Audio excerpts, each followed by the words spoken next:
The blade of the knife glinted in the morning sun as it spun through the air. The crowd outside Buckingham Palace froze. Some people held their breath, others instinctively retreated.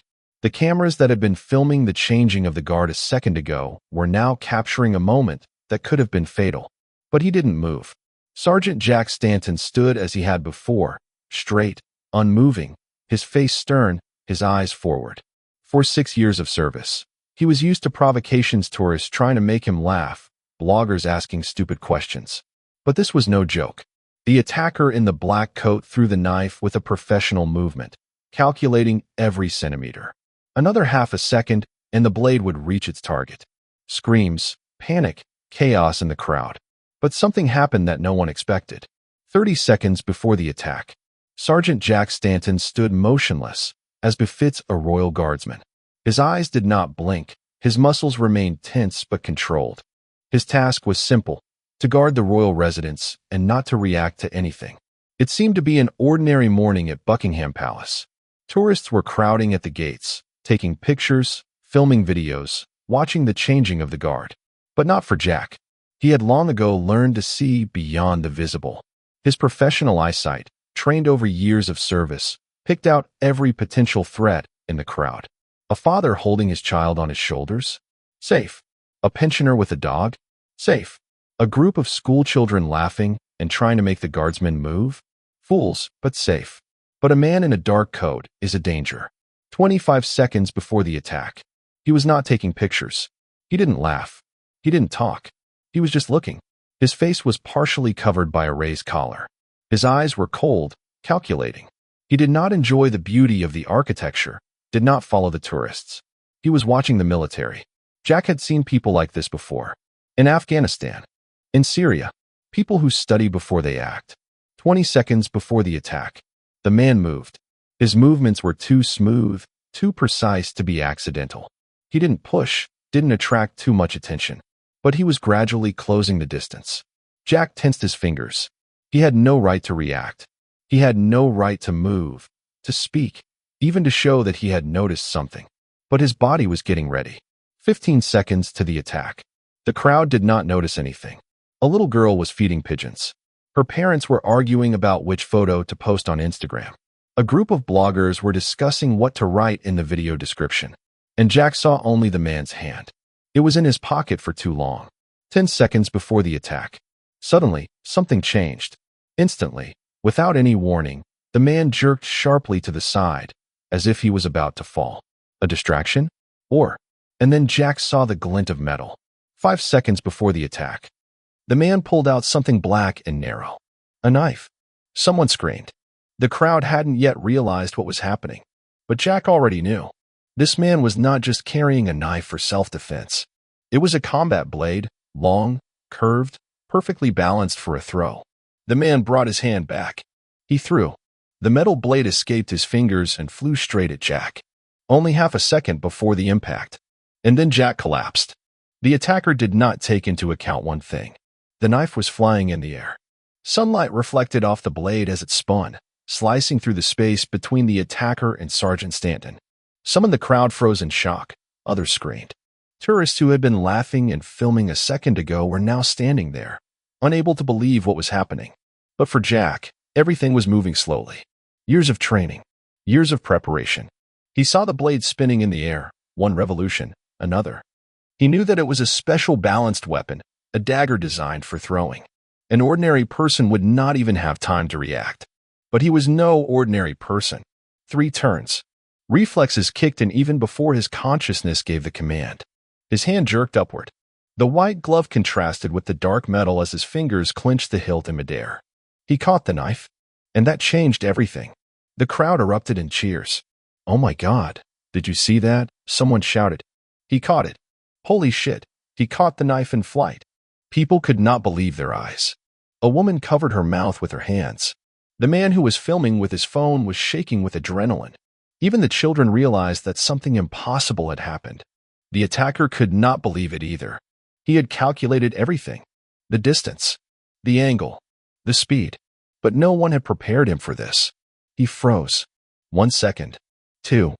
And then, realizing that his plan had failed, he turned around and started running. Jack took a steady step forward. He didn't scream. He didn't panic. He acted calmly. "Armed assailant," he said loudly and clearly so that the guards could hear him. This brought people to their feet. Parents grabbed their children, trying to get them away. Tourists who had just been enjoying the view of the palace a minute ago were now scattering in different directions. But Jack saw only one person. The attacker was running toward the exit from the square. His movements were too confident. This was no amateur.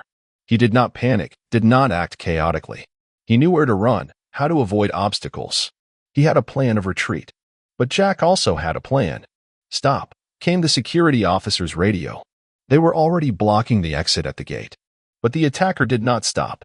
His hand dived into his coat again. Another knife? Another gun? Jack made an instant decision. He rushed forward. The distance was closing. 10 meters. 8. 6. He wouldn't let him get away. And then, the attacker turned around. A wild grin appeared on his face. He pulled something out of his pocket. Jack saw a red button, and everything changed. The red button. The small, shiny switch in the attacker's hand made everything around him stop. Jack Stanton knew what it meant. Explosives. Sweat broke out on his back, but he didn't change outwardly. His face remained stone. Time was running out. "Stop.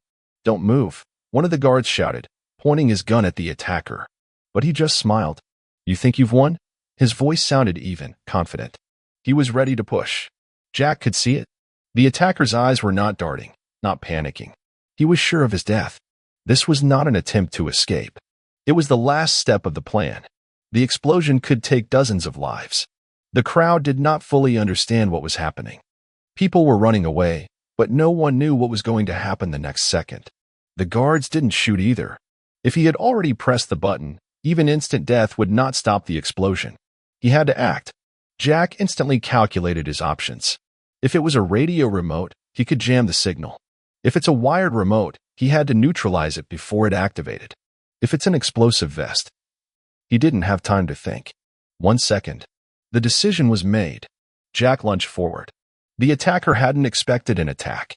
He expected to be either shot or allowed to complete his plan. But Stanton moved like lightning. For meters. 3. An explosive distance. Jack didn't stop. His hand gripped the attacker's wrist, twisting it with a hard movement. Snap. The wrist bent unnaturally. The attacker howled, but did not let go of the device. Jack could feel him squeezing the button. He couldn't let him press any harder. He pushed the attacker forward, knocking him off balance. Punch. Both fell to the pavement. Jack instantly twisted his attacker's arm, driving it into the ground. The speaker crackled. "Get ready." The attacker wheezed. Jack didn't listen. He already knew what to do. An elbow to the nerve center. A sharp jerk. Click. The button slipped from the attacker's fingers. Jack instantly threw the device aside, hoping he hadn't pressed it by accident. 1 second of silence. 2. 3. Nothing. There was no explosion. Jack exhaled, but didn't relax yet. The attacker was breathing heavily beneath him. His shoulder was twisted, his body pinned to the ground. The guards immediately rushed to them. One of them grabbed the device, the other raised his weapon. "What is it? Is it a bomb?" "Check it out," Jack said, not loosening his grip. The expert was already running, pulling out a detector. Seconds seemed like an eternity. The crowd was completely silent. No one knew if something would explode the next moment. Jack could only wait. The bomb squad officer leaned over the device. His fingers moved quickly over the case, analyzing every millimeter. And then, he smiled. It was a dummy. Jack finally let out a breath. The crowd erupted in shouts again. Some were laughing with nervous tension. Some were crying. "He tricked us," one of the guards asked indignantly. Jack looked at his attacker. He was no longer smiling. His eyes were dim with pain and shock. "Why?" Jack asked quietly. The attacker did not answer. His plan had failed. He had lost. And he knew it. The bonds tightened around his wrists. He was being dragged to the car. Jack turned his head. Buckingham Palace still stood before him. The red uniforms still glowed in the sun. And he was standing where he had started the day. Only now did he know that the day would go down in history. He intercepted the knife. He stopped the attack. And he remained steadfast. The attacker's hands were tied. His body was being dragged to the police car. But Jack still didn't move. He stood as straight as before, his posture impeccable, his face impenetrable. but inside he was still buzzing. His heart was beating with powerful strokes, as if after an explosion. His blood was still pumping with adrenaline, even though the danger had passed. People around me were talking, shouting, filming with their phones.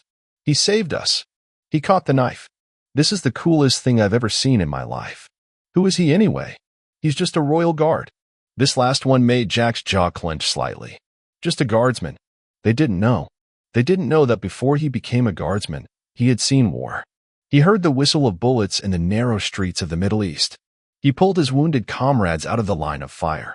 He saw people who were alive a minute ago fall lifeless on the cold ground. These skills, catching blades in the air, assessing threats, reacting without a second thought, did not appear out of thin air. They were forged in battle. And now, in peaceful London, all this was needed again. The crowd began to disperse, but several people could not take their eyes off him. Especially one boy. A small boy, about 7 or 8 years old, wearing a blue jacket. He was holding his father's hand, but his eyes were fixed on Jack. A child's admiration, real, sincere. Jack remembered himself at that age. When he watched military parades, when he dreamed of wearing a uniform, when he wanted to be part of something bigger. I wonder, he thought, if this boy realizes that service is not just a beautiful uniform. It is a sacrifice. It is a rejection of ordinary life. It is a willingness to meet danger face to face. The police took the attacker away.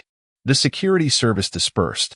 The neighborhood returned to normal, as it always does after such events. Only for Jack, it was not just an ordinary day.